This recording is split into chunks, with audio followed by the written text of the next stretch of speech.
Hello and welcome to the How to Hobby podcast. I'm your host, John Power, joined by my fearless co-host, Sean Bennett. Tonight, this is episode 58 of our podcast. We have been walking through in Q2 our building blocks for successful life. This is something we've been doing. Last week, we covered our art of communication.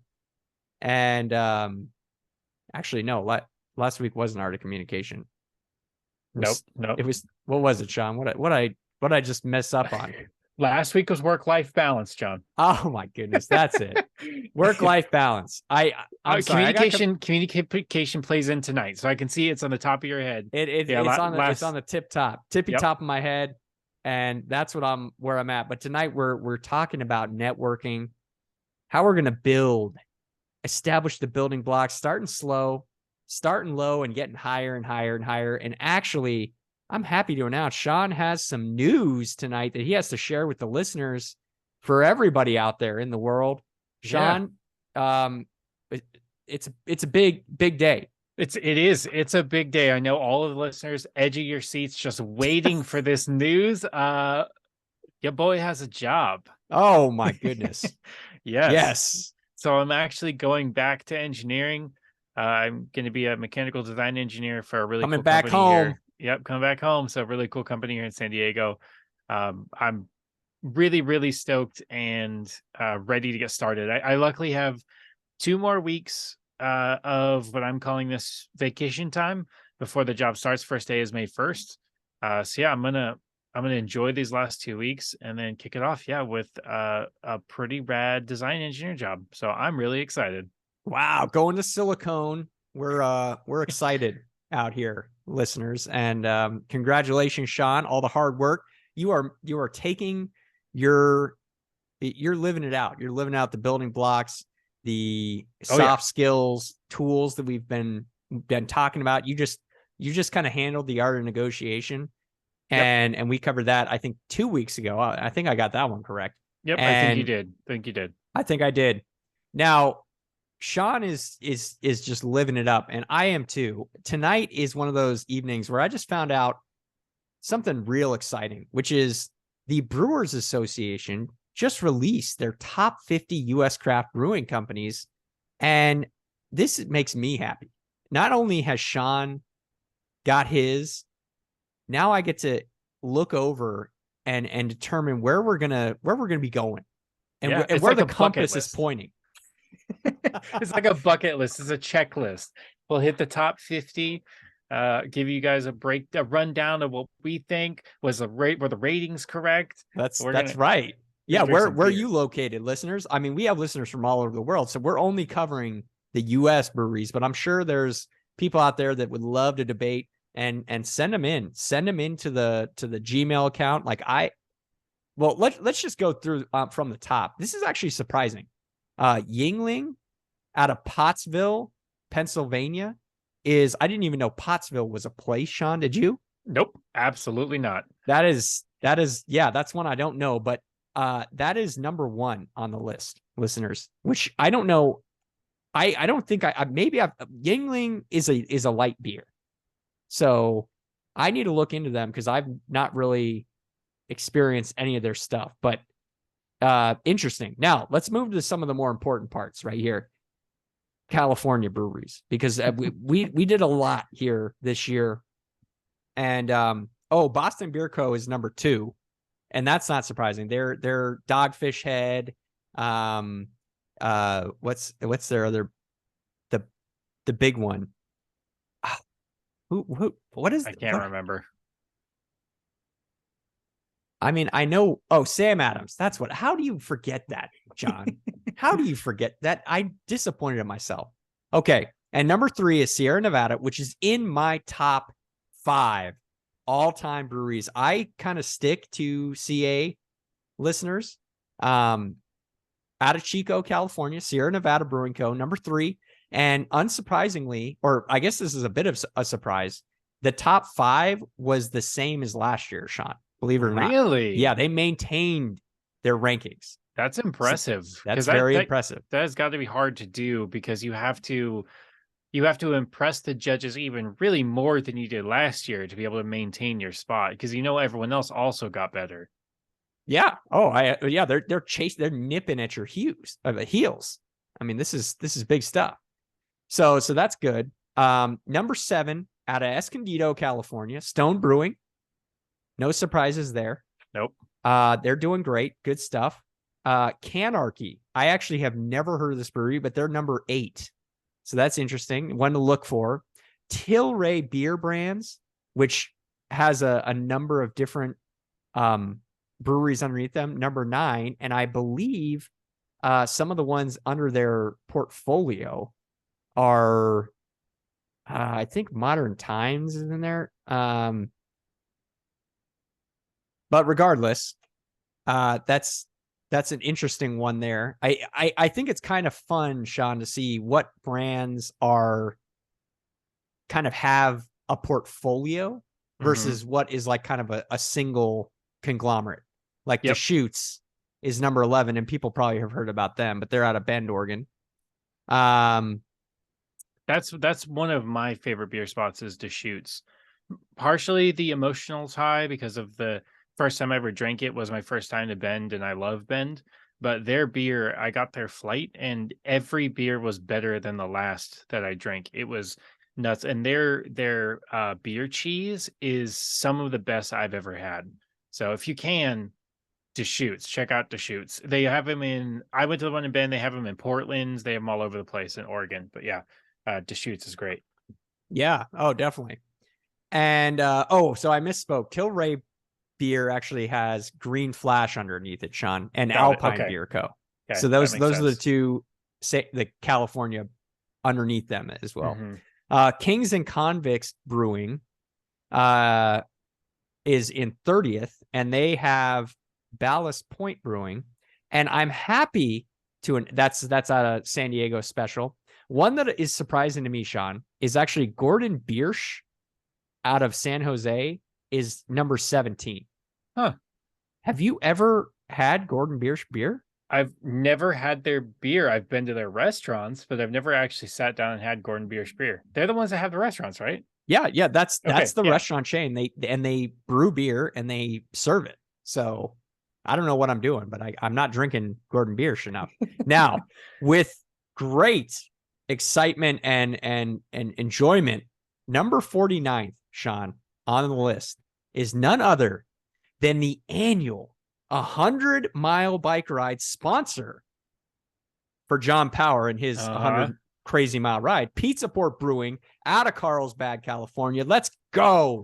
Number 49 out of 50, squeaking into the list. And I love Pizza Port beer, listeners. I mean, it is definitely in my top 5 just for the sheer the memories. And I just got one, Sean. It's called Spring Thrills. It's an IPA. If you see it, it's a 4-pack of 16-ounce cans for $13 at Trader Joe's. Great Good deal, Lord. great value. Yeah, come on, 4 16s. That is a really good value. Even if you're not a lover of beer, Pizza Port is still.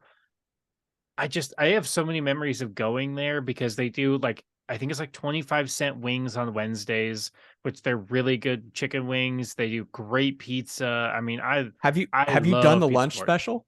No, I haven't because I've only ever gone for around dinner time. Oh man, let me just tell you. Let me just tell you about the lunch special, Ron. This is the best. So when we do this 100-mile bike ride, we go to every Pizza Port, and this is coming up, listeners. First weekend of June, I will be dominating the streets of CA. See you out there, going up the 1. Look, shooting for 120 miles this year.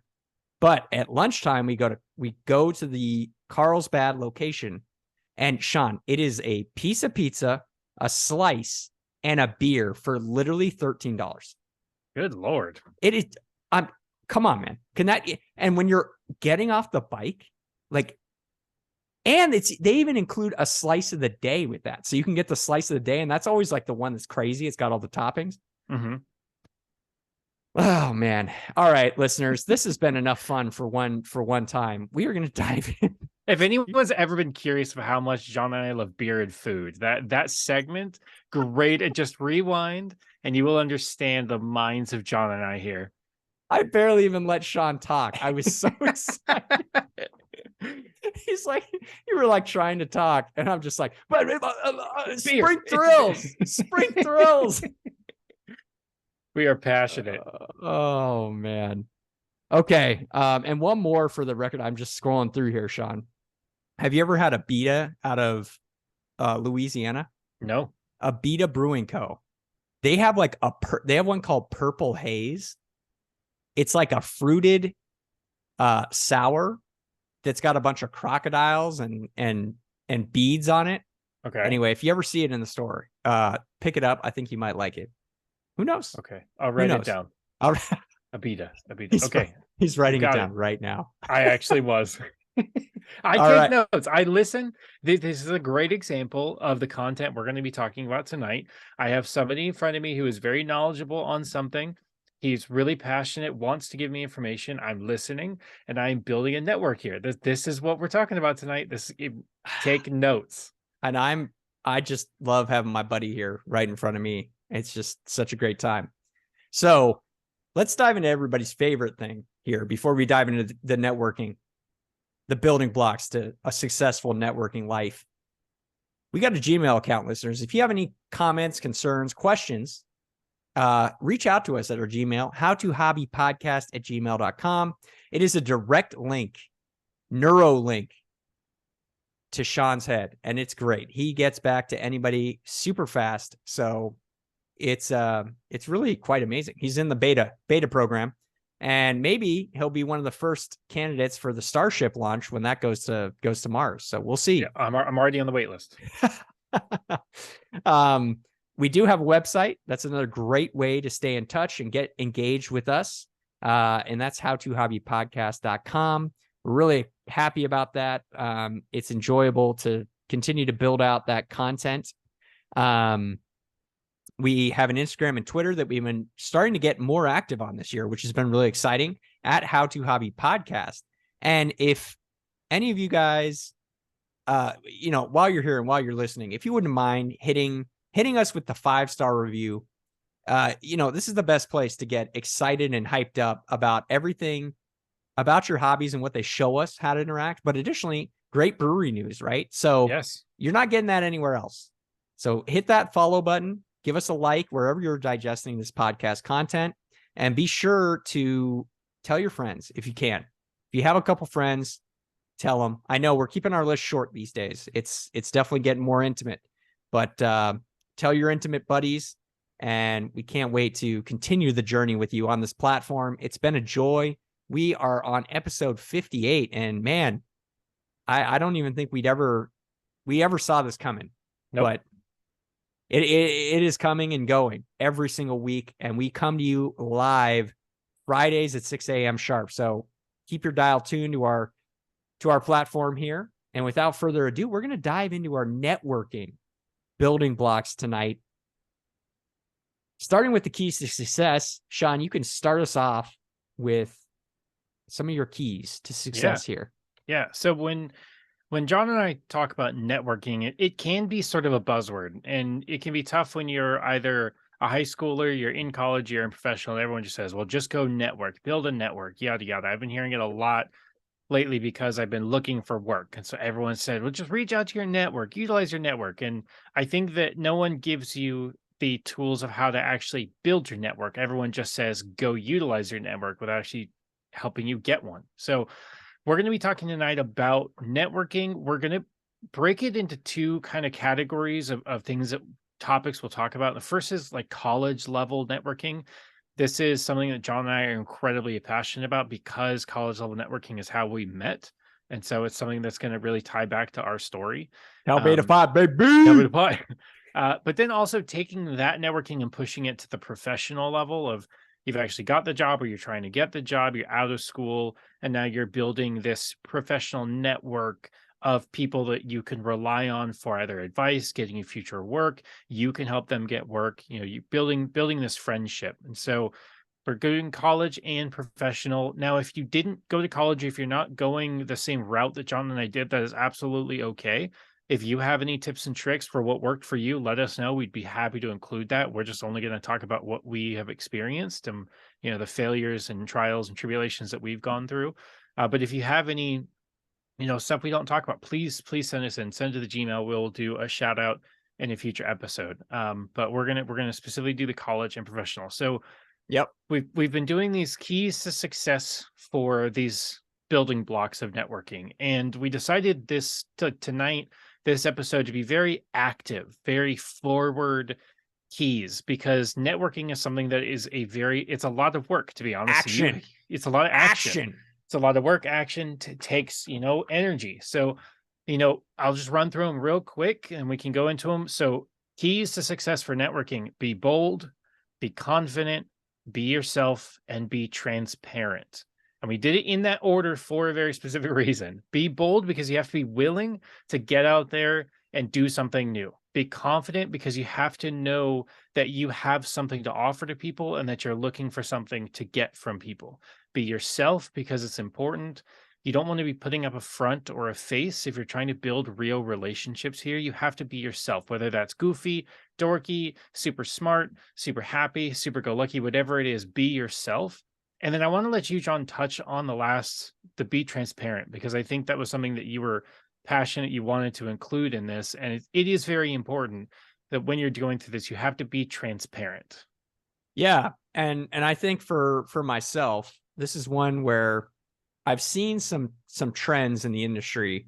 You start to see, once you get to the professional level, you get these ripples. You start to see common trends with young, new grads coming out and comparing that to where you are, and everybody's on a trajectory of forward growth. So this one specifically I included because I think there is a tendency today for people to not want to be seen as incompetent.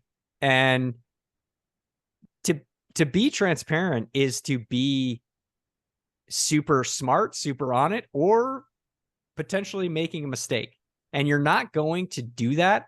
You can't do the first three. You can't be bold, be confident, and be yourself in your work and land the job, depending on where you are, without being transparent with whoever may be interviewing you. If somebody says, hey, and again, I can say interview or say you're just in a job task and you get caught with your hand in the cookie jar. I made a mistake. It happens, listeners. And you need to be able to take that bull by the horns, be bold, and be transparent about the mistakes you made. Hey, I made a mistake. That means going to your manager. That means going to your people that are above you and elevating when necessary. And also understanding when not to elevate, when to hold back.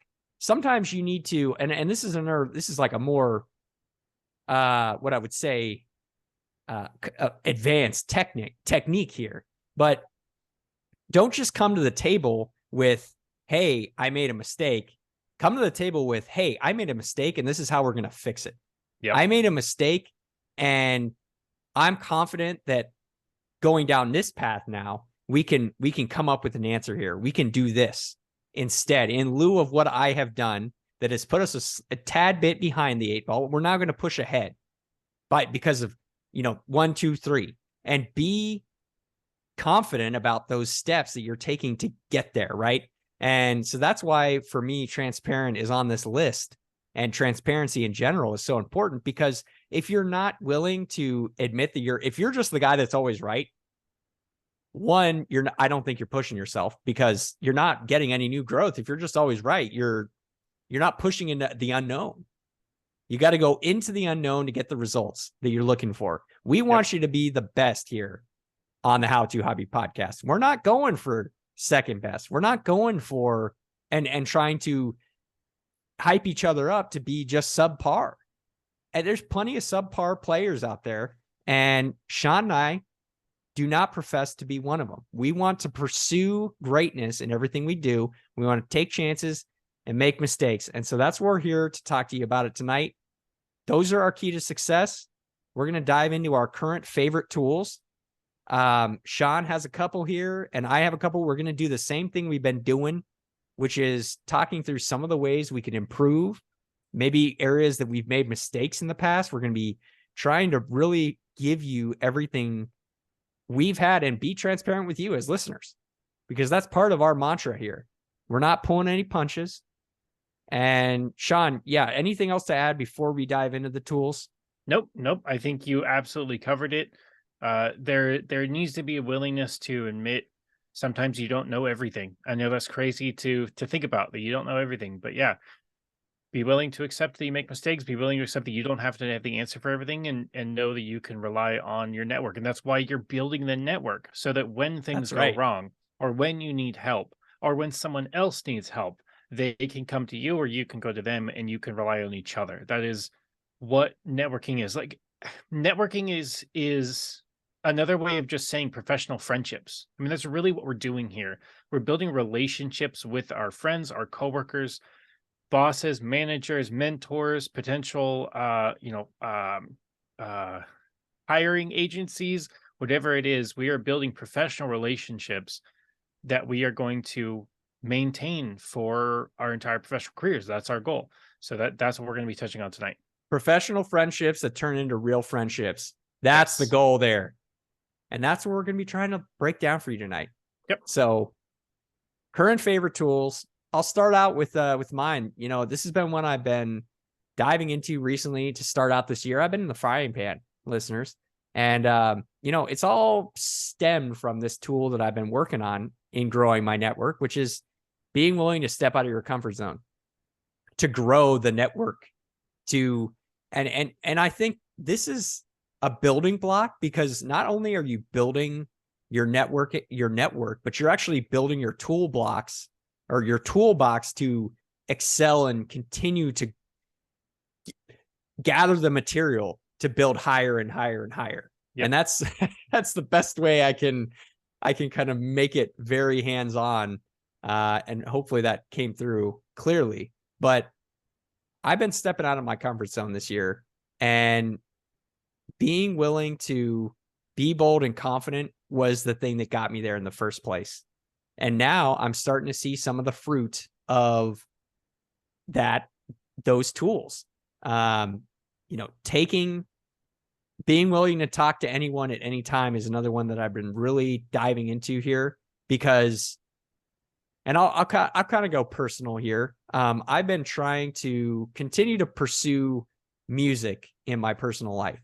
And it's been difficult to really have that. I've been playing at church, which has been nice, but I would really like to play live from time to time and support somebody, just because I've done that. I was in a band.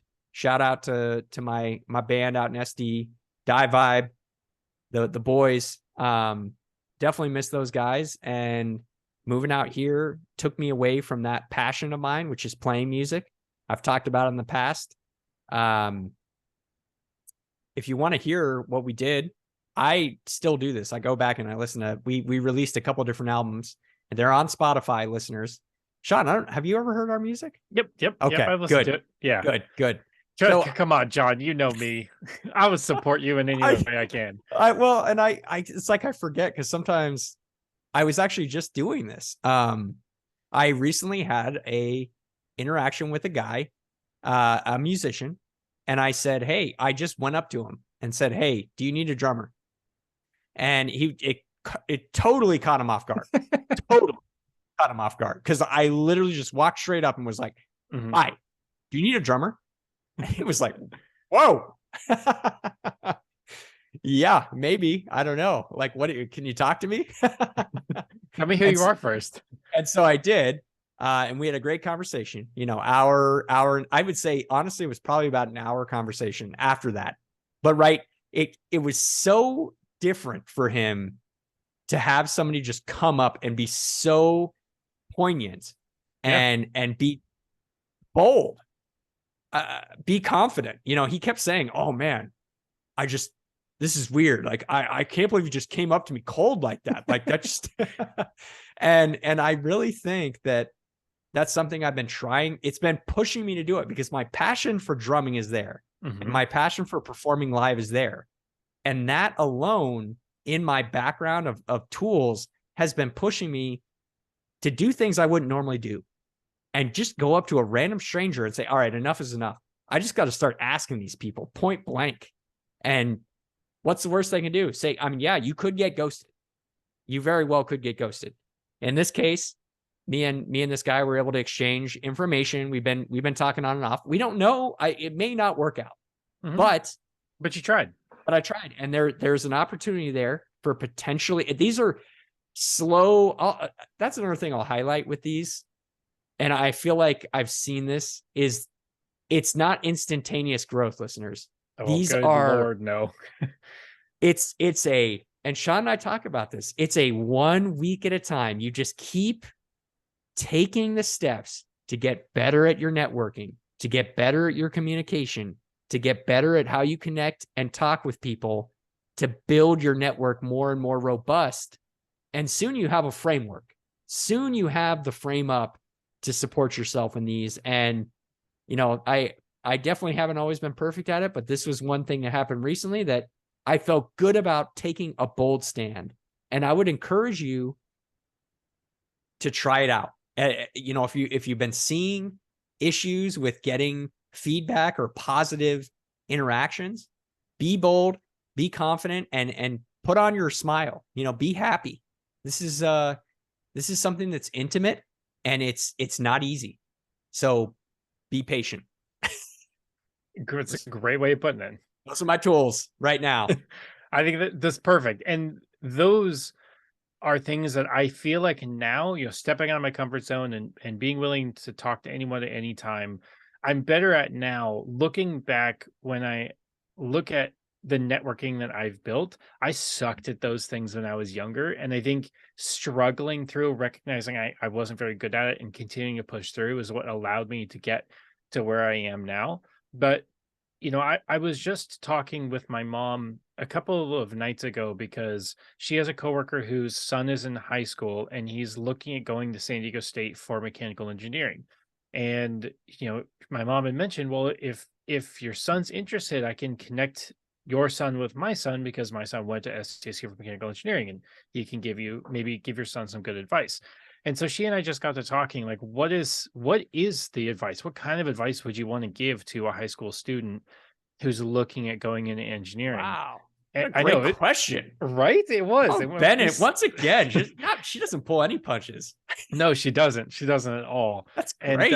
And you know, I sat and I thought about it for a second. And what I really came down to was my college experience was as amazing as it was because of the clubs that I was involved in. They were the things that grew me more than anything else that I experienced in all of school. And when I say that, it's in so many aspects, but mainly the networking. So when I went into college, I graduated high school at 18 and immediately went to a four-year university for mechanical engineering. And my first year of college honestly sucked. It was rough. I had no friends. Was this the SDSU? Oh yeah, you went all 4 years. I did all 4 years, yeah.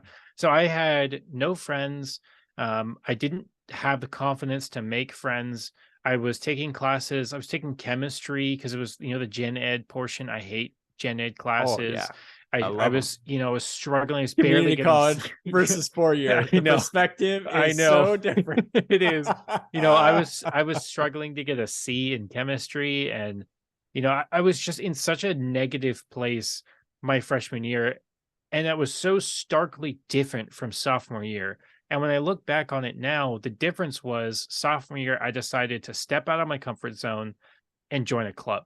Because when I was a freshman, I did orientation day, or I did, you know, they would do like the club days. I was an 18-year-old kid who, with no self-confidence, who would just put on blinders and walk past every single club booth, every single table. I just wanted to be in my own, go eat Panda Express, do class, go home, watch Netflix, do whatever. And especially as a commuter student, you know, living with my parents while I was in school. And, you know, sophomore year, I said, no, I need to push myself. I need to do more because of how much, honestly, freshman year sucked for me. and I joined ASME, the American Society of Mechanical Engineers. I joined some That's project right. teams, and that eventually led me to holding my last year of college. I was a vice president of ASME at the same time as I was president of Tau Beta Pi, which is the Engineering Honor Society, while taking 7 classes while working part time. So like it's what led me to that path of growth that pushed me to be in speech and debate, like we talked about with communication, that led me to be willing to stand up in front of classrooms and pitch my clubs and come join my org and come do this, come do that. Um, that is what led me there. And the coolest part about the clubs, and when I'm relating it back to networking, because I'm getting off on tangents because I love clubs so much, um, you know, it forced me to get comfortable talking to new people. And that was the coolest part because when I was a freshman and I had the blinders on walking up past the club booths, by junior year, I was the person standing in those club booths trying to get the freshmen to come and join my club. And so I understood where they were coming from and that fear, that anxiety, that, oh, I'm not good enough, I'm too young, I'm too new in engineering. What could they possibly want to have me in their club for? I'm taking gen ed classes, I'm not doing engineering. And I was able to say, let's build your network, let's meet people, let's you're a freshman, let's go tour some companies that maybe in 4 or 5 years you could be looking to get hired at. I've, 2 people there already, boom, you have a better chance of getting in. So Yeah. college clubs to me are it's in my current favorite tool list, only because it's something I will always push on everybody that I talk to. If you're going to go to university, whether it's community or whether it is a 4 year, joining clubs will be the deciding factor between how difficult it is to build your network once you are in the professional world. Because Well, if and you have, oh, go ahead. well, I just we wouldn't even be friends, listeners. No, Sean and we I wouldn't. would not have been friends. And I believe, Sean, I think I actually saw you for the first time when you were doing a class pitch, either on ASME or Tau Beta Pi. I'm pretty Yep. sure that was the first time and for me, it was like, oh wow, that's interesting. And I think then I got my letter somehow. I guess I somehow squeaked through to get into Tau Beta Pi. And yeah, I mean, the rest is history with us, but it is interesting because we always felt like we had a great connection. I remember that Hmm. because we did some, and we've talked about this in the past, listeners, but there were some interviews that they did in Tau Beta Pi. So to actually get in, they did interviews for you to become a member, which is huge. And I remember that and thinking, wow, this is such a cool opportunity to not only meet people and like connect, but also get into the feel of what it's like to interview early. Hmm. Yep. And, this will lead into some of my tools later that I'm going to really uh, talk about and recommend. But yeah, I mean, I think it's great, Sean. It really highlights just even the power. Like we're still talking to this day. Like that's a Yeah. bond We're that we talking have. 7 or 8 years later through multiple jobs, Yeah. two different states, I mean, like so many different projects that we've done because of that club. That's what created our bond and our friendship that we've been able to maintain through, work, because relationships are work and you have to put the time in. But I just think that clubs are the most important aspect of the university life because it's something that everybody has access to. And mind you, you don't have to necessarily join a club for your major. Let's say you're in engineering and you're really interested in music. The amount of music clubs that there are, at least at state, there were crazy how many different music, theater. My brother was in film and production at San Diego State. So I kind of tagged along with him, went to some film and production group meetings and clubs, and there's sports teams and just so many different ways to get involved and meet people. And I'm specifically talking to the younger kids who are going to be living at home. It's easier, it's way easier to stay involved on campus and get in clubs when you live on campus because you have nowhere to go. When you're living at home, you have an easy escape. It's I can go Yeah. home. I can get away from the school. And I remember my freshman year, I was home as often as I could be, and it sucked. Sophomore, junior, senior year, I was at school. I only came home to sleep, honestly, sleep and do laundry. Other than that, I was on campus, whether it was some club I was doing, some project I had to be Studying. working on, studying, working in the machine shop, watching Netflix on my computer, but staying connected to campus. So if someone needed something, or I could, hey, I heard about this club, their meeting is at 7 o'clock tonight. Well, I'm out of class at 2, but I have nothing else to do if I go home. So I'll stay on campus and go Were to you this club meeting. hanging out in the smelly engineering building? I actually rarely did. I mainly spent So most of my college smelly. life in the library. Oh Um, yeah. It was because an okay library. but the engineering building also felt like Was it subpar. subpar. So the machine shop was great. The classrooms and everything were pretty old and decrepit. That's why as soon as, of course, we graduated, they built that brand new, really nice Yeah. Yeah. building out there for engineering. But yeah, I think That's right. college clubs are a must for starting your network in school and building that into professional. I mean, so many of my professional network now comes from the clubs that I was a part of. Now, taking that to the professional level, let's say you maybe didn't go to college or you didn't get involved in clubs in college and you're looking for ways to build your network now. There's professional ways to do it. We'll talk a little bit more later on, but I'm going to kind of step out into more of the personal networking. Um, there are so many different ways to find people who have the same interests as you, and that's a good place to start for building a network. And so many places you can start. You start with an app called Meetup. Great way to meet brand new people, random people who are also into hiking, biking, beer, whatever it is. You can find groups on Facebook or Instagram. There are so many ways in which you can find people who have similar hobbies. This trail guide class that I took, nobody in there is an engineer, but I have so many professional friendships now that I went and did it was just like a semi 5K for Semi 5K. Oh, semi all 5K right. supporting a cause for people who suffer from a disease called CMT, Charcot-Marie tooth disease. It's debilitating disease. I had never heard of it before. I now have a really, really good friend who struggles from the disease who said, "Hey, we're doing this walk to raise money for the organization. Would you be willing to come out?" I said, "Absolutely." I went out and she stood up and she gave a speech. We ate food, we did raffles, we went for a little walk up in Carlsbad to support money for a good cause. Those are the kinds of networking that you can do also outside of work. You can build your friendships outside because she happens to also have a podcast. Boom. John and I can have her on the podcast. I was Yeah. only because I said, "Hey, Sarah, I'm willing to go out of my way. And I'm willing to come out this weekend. Let's go for a walk. I'm willing to do this. Let's go do this." And I even met more good friends at this walk. I mean, it was a great way to get out and meet people. So those are my two current favorite tools. I've been rambling. It's something I'm very passionate about. So for college level networking, clubs are a must. I know, just do it. Promise me you will thank me in a couple of years.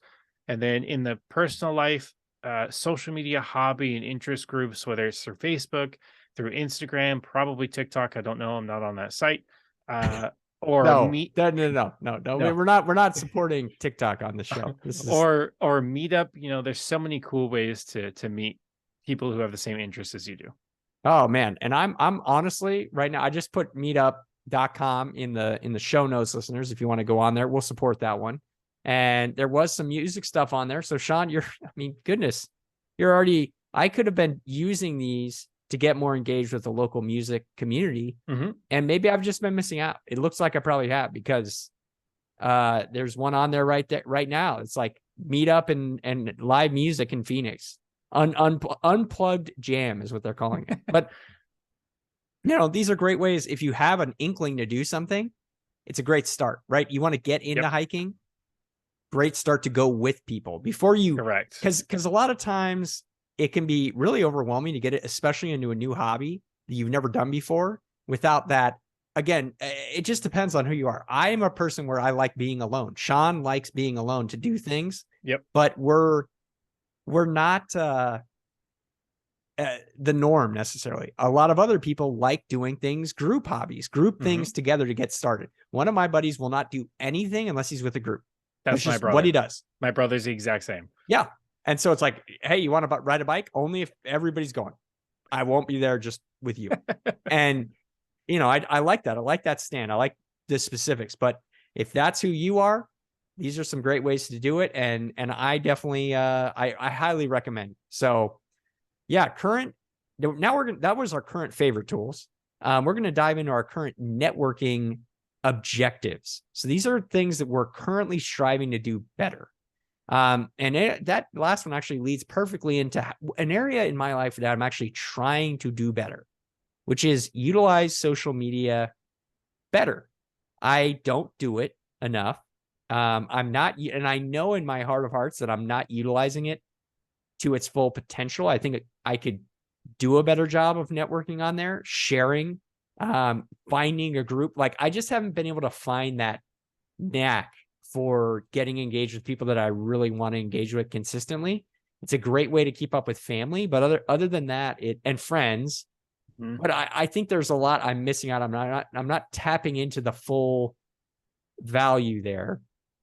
But at the same time, it is overwhelming, and with great power comes great responsibility. I haven't been able to be responsible with it without it really just being a time suck. And it's like, I don't know if you felt like this, Sean, but sometimes you get on, you're like, I need to go connect with this person. And then you get on the site and it's so immediately enraptures you and you forget everything you were about to do.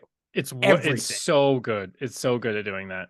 And I just, that for me is such a bummer about it, because it's like, even sometimes I'll go on and want to make a post. If I get down the rabbit hole of like, sweet. Oh, new product, new gear. Like, they got you. And then you didn't even do what you went on there to do. So I think it's you got to be particular. And that's where I'm struggling. So if you guys have tips on how to do it better, maybe you could send them our way and hey, just send me a line. I'm interested.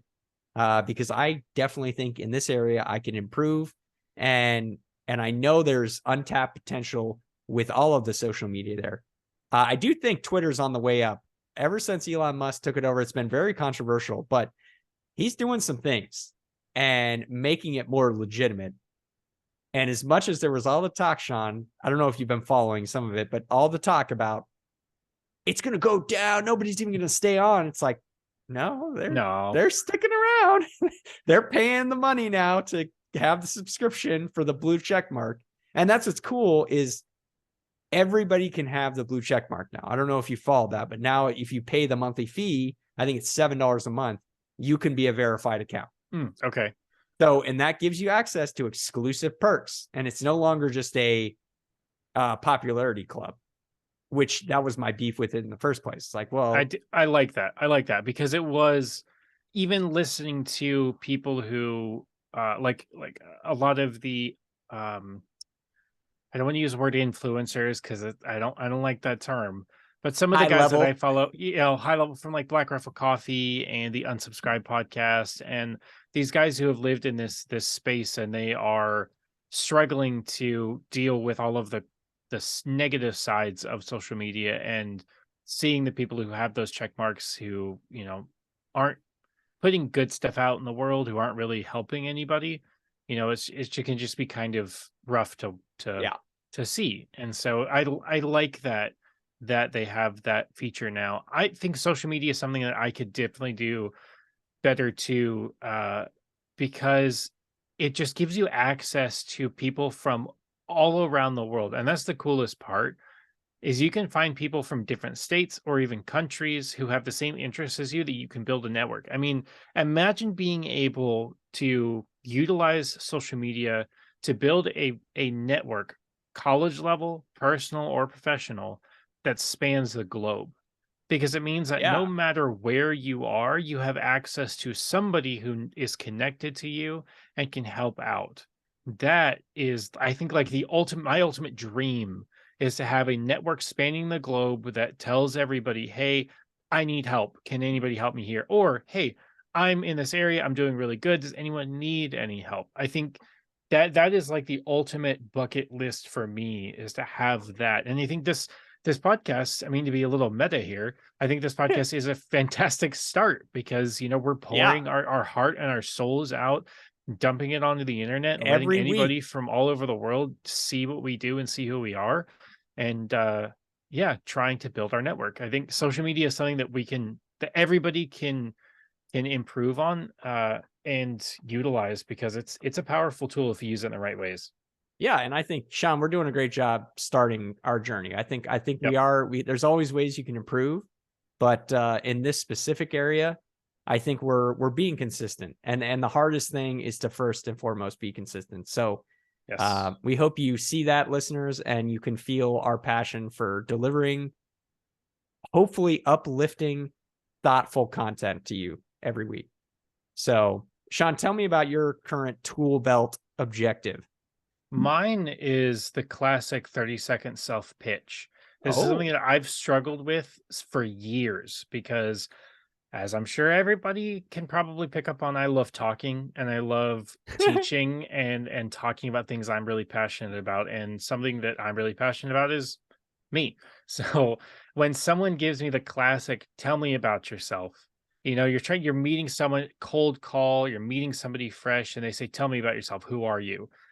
I struggle with trying to find a way to hone it in so that it fits the situation, it fits the person that I'm talking to, and I don't find myself on rabbit hole after rabbit hole. So this is something I need to get better on. And I think I need to have almost kind of like a couple rehearsed, depending on the situation, like the whole intention of this conversation is.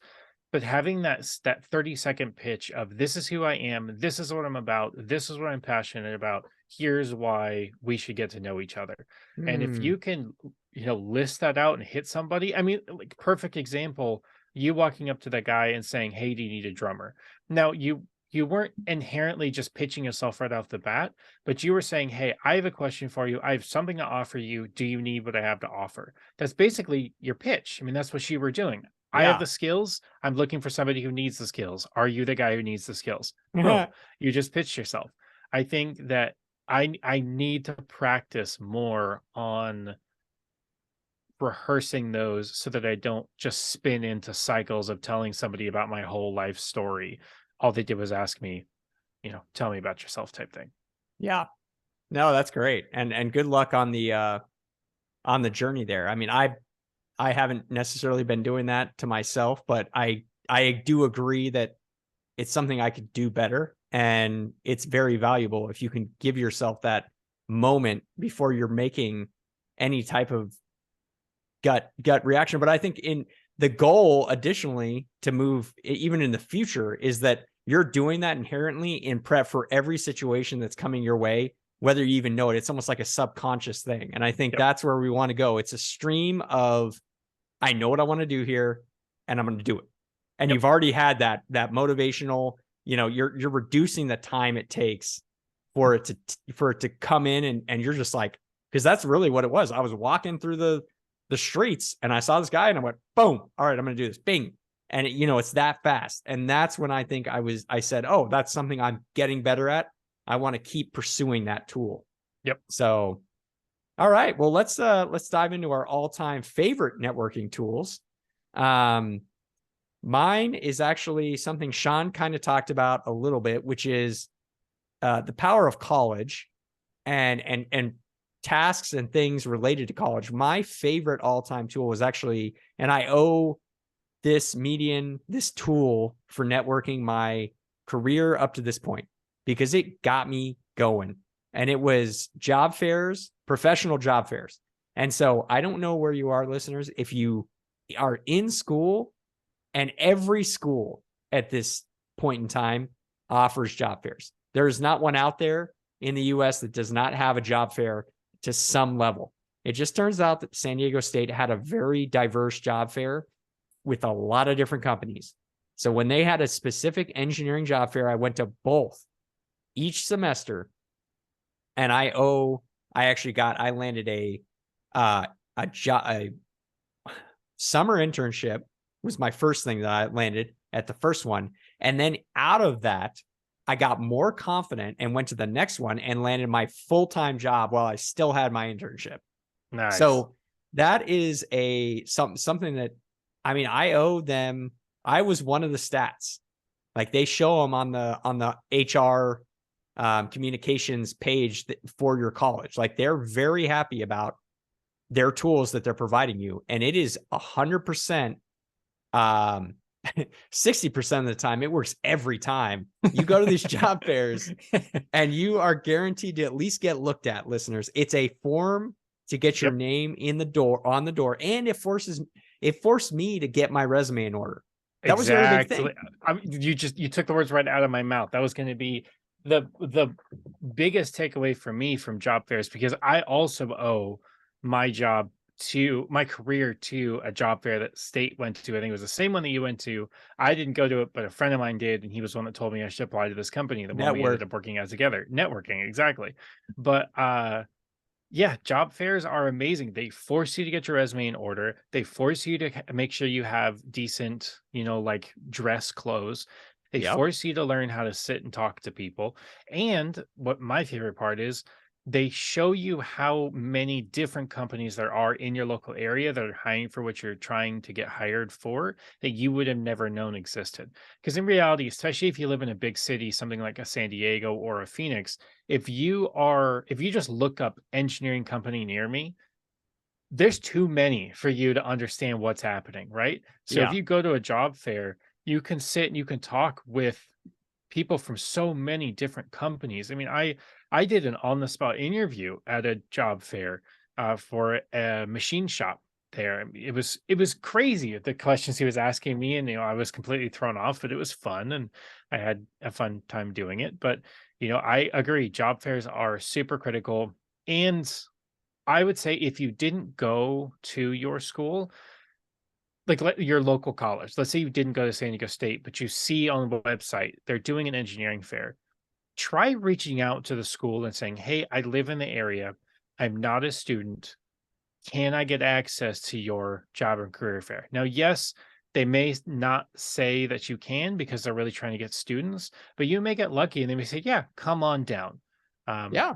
I mean, because they're inherently trying to bring more business to the local economy. And if you can say, hey, my background is in this, I'm trying to get a job, can I attend some of your career fairs? It's at least worth a shot. I highly recommend it. And I will confirm, the San Diego State did it, and then Miracosta, where the community college that I've been going to the last couple of years, has them at least once a month where they're doing different job fairs. So there are more job fairs out there than you can attend. That's 100% true. And that's what I was going to say. I may have highlighted college job fairs because that's where I went and got my start, but they are offering them all over the place. And usually the college even has specific ones or opportunities for people outside of the school to come. Yep. So just use the internet, listeners, and it will be the tool that gets you to the next level. Nothing is going to replace the face-to-face. And that's where I'll end on this all-time favorite tool of mine. Yep. That was the big kicker. Hey, you are going there and you can talk with somebody face to face. They get to say, hey, that guy seemed pretty high energy. Maybe we could consider giving him a job.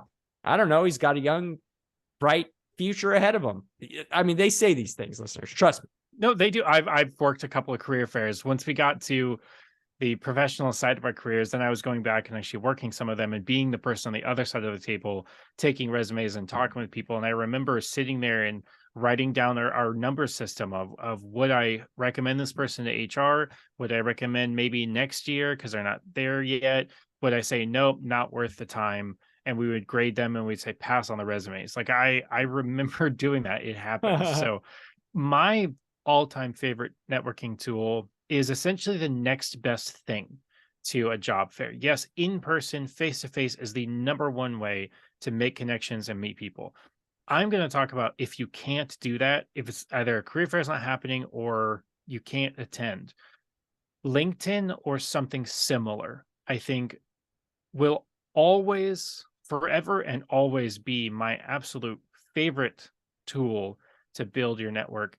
And the reason I say or similar is because it's industry dependent. I will touch on LinkedIn in a minute or two, but like my brother's in the film industry, for him, it's IMDb or Staff Me Up. It's their version. So whether your industry uses LinkedIn or whether it uses some other version of the networking tool, it's all going to apply the same. I'm going to talk about LinkedIn. So I recommend to any listeners who are new to LinkedIn or don't feel like their LinkedIn's very strong, please search me on LinkedIn and go check out my profile. I do not mind. I say that because I've attended multiple classes working on my LinkedIn. I've learned from the community Ah, college, I've learned from the 4-year college. I've sat down with counselors and recruiters and said, what are the tips and tricks for LinkedIn that you recommend? Go through and look at mine. I've put hundreds and hundreds, and I am not exaggerating, hundreds and hundreds of hours into my LinkedIn, researching, wow. doing trainings, I going did to not know classes. that. It's something that has become a huge passion of mine. So please go All check out my right. LinkedIn. I Um, will link Sean's LinkedIn in yes, the show notes. So if please. you want to go check it out, in fact, I'll link both of ours because why not? Yeah, It's a great way to add some LinkedIn flair to the show yeah, notes. yeah. I think we should definitely do that. I like that. But LinkedIn is one of those places that you can find. It's a professional social media is essentially what LinkedIn is. It gives you the ability to meet people, apply to jobs, reach out to your network for help. I did that in my recent job search. It's a tool that I cannot uh, talk up enough. They even have their LinkedIn Learning. So if you're a paid member, you can get access to their free certification courses. So I've taken courses on self-driving cars, design, Excel, PowerPoint, Word, the whole Office suite, SolidWorks.